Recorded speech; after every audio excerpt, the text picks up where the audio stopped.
કોઈ પણ જણાવી શકો છો એનીવન. પહેલી વાત તો 7 સ્ટાર ક્લાસીસમાં બધા જ ટીચર ખૂબ જ અનુભવી છે, એટલે એમને પહેલેથી ખબર જ હોય છે કે સામે જે સ્ટુડન્ટ્સ બેઠા છે એમને કયા પ્રકારના ડાઉટ્સ થઈ શકે છે, એટલે એ જ રીતે ભણાવવાની ટ્રાય કરે છે કે સામેના સ્ટુડન્ટ્સને સરળતાથી સમજાઈ શકે અને લાંબા સમય સુધી યાદ રહે. અમર સરની સેટ ભણાવવામાં, મેથ્સ ભણાવવામાં શોર્ટકટની ટ્રિક્સ હોય છે, એનાથી દાખલા ખૂબ જ સરળ થઈ જાય છે અને જીતુ સર થિયરીના વિષયોના મુદ્દા એકદમ સરળતાથી યાદ રહી શકે એવી ટ્રિક્સ પણ આપે છે, એનાથી બહુ જ સરળતા થઈ જાય છે. 7 સ્ટારમાં માત્ર ભણાવવા ખાતર નહીં, કોર્સ પૂરો કરાવવા માત્ર નહીં, પણ જીવનમાં પણ આગળ ઉપયોગી રહે ને એવું ભણાવવામાં આવે છે.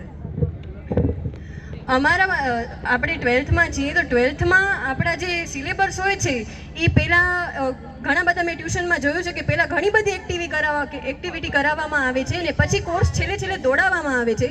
અમારા ટ્યુશનમાં સ્ટાર્ટિંગથી જ એક્સ્ટ્રા બેચીસ લેવામાં આવે છે અને એકદમ ઇઝીલી ભણાવવામાં આવે છે, એટલે કે છેલ્લે અમને કોર્સ પૂરો કરવા માટે એક્સ્ટ્રા બેચ કરવા પડતા નથી.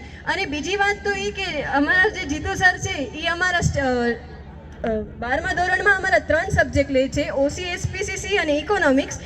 એવું ક્યારેય નથી બન્યું કે એમણે કોઈ એક જ વિષય સારું ભણાવ્યું હોય ને કોઈ બાકીના જે બીજા 2 વિષય છે એનામાં એમ જવા દીધું હોય, પણ સર 3 સબ્જેક્ટ ભણાવે છે. 3 સબ્જેક્ટમાં સરની સ્ફૂર્તિ એવી રહે છે, એટલે અમારા માટે બહુ સારી વાત કહેવાય કે સર એટલા એક્સપિરિયન્સ છે કે અમને બહુ સારી રીતે ભણાવે છે ને અમે સારા પરિણામ એનાથી મેળવી શકીએ છીએ.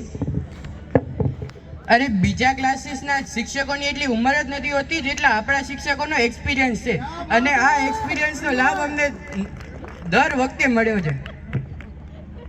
ચલો હવે નેક્સ્ટ સવાલ અદિતિ.